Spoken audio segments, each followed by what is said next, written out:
Hey gang, Zippo. Again, March 12th, Saturday, video number 18. Classic folders is what this is.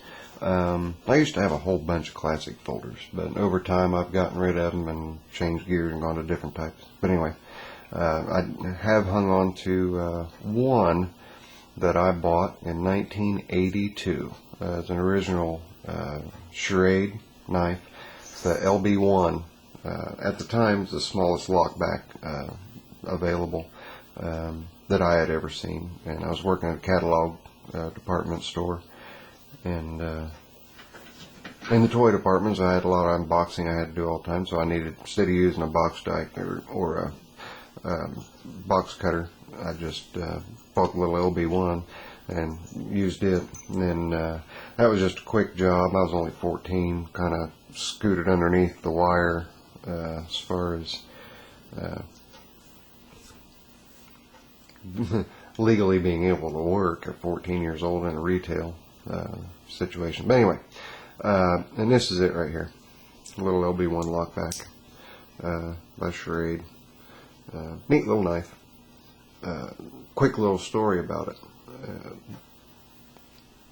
After I stopped working there, I stopped carrying the knife. Sat in my desk drawer at home for a long time. Then finally, Mom asked me if I had a little pocket knife that she'd keep in her purse, and so I gave that to her.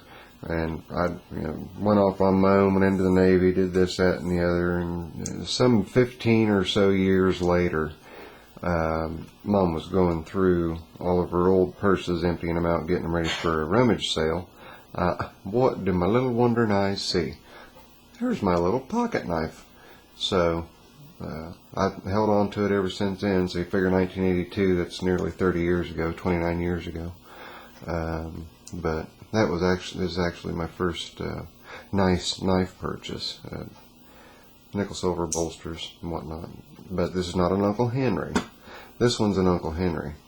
And what's kind of neat about this one, see how dark the rosewood is on that side? It's real light on the other side. It's kind of a mixed match, which I thought was kind of different. But this one's been sharpened a few times. Got it off of eBay, and this is an Uncle Henry Schrade LB1. No difference between them. Just one says Uncle Henry, one doesn't. Anyway, there's those two classic folders. Then this is in the classic stylings. This is a China-made Buck 379. If anybody else out there has them, you'll notice that I've reprofiled this one. I've radiused all four sides just to smooth it out, because I carried it in my pocket for quite a while, and it was eating through my pockets left and right, just because it's China-made, and everything, all the edges were just real blunt and sharp. So I softened everything up and carried it for a while longer. But it's just a little slip joint. Nice little knife. That is a $9 knife at Walmart, I believe. But nice little buck. And then just recently, I went to a old established mom and pop hardware store looking for some different things, and this was sitting on a shelf all by itself. They had redone their case, so they took all of the display knives out of there, and this apparently was one of the display knives. This is a Rustlock, a little telltale trademark tail, tested XX. But this was a new old stock knife that was in their display for 10 years. It was made in 2000. But a regular $70 price on it, I got paid $49, I think is what I paid for it. Oh, $39 or $49, something like that. But quite a bit less than retail. And he found the box for it, and decided to go ahead and honor the price that he'd given me before he found the box. I just thought it was pretty amazing that he still had the box for it. This is the laminated rosewood. If you look at it, the lamination, look at those lines. All those lines, it's laminated stacked this way, instead of a typical lamination, which is stacked that way. So I thought it was kind of neat. But anyway, it's a frame lock. Excuse me, liner lock. But it's in the slip knife fashion, like this.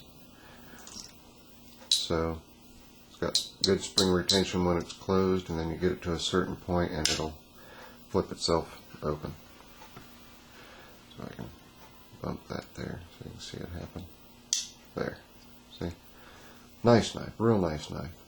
I enjoyed it. It's just been sitting beside my desk, and I've just enjoyed opening it and closing it.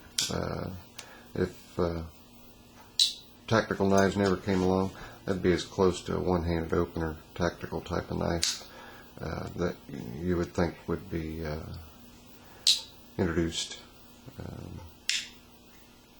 Just kind of neat. I like it. Nickel silver bolsters, stainless liners. It's full polish on everything. It's a real nice person. Fingerprints everywhere. But real nice knife. Anyway, that it's kind of a minuscule little pile there. But that's it as far as classic type knives go. Stay tuned. I'm going to do some junk knives, and then we'll get on to some tactical knives. Zippo, later. Out.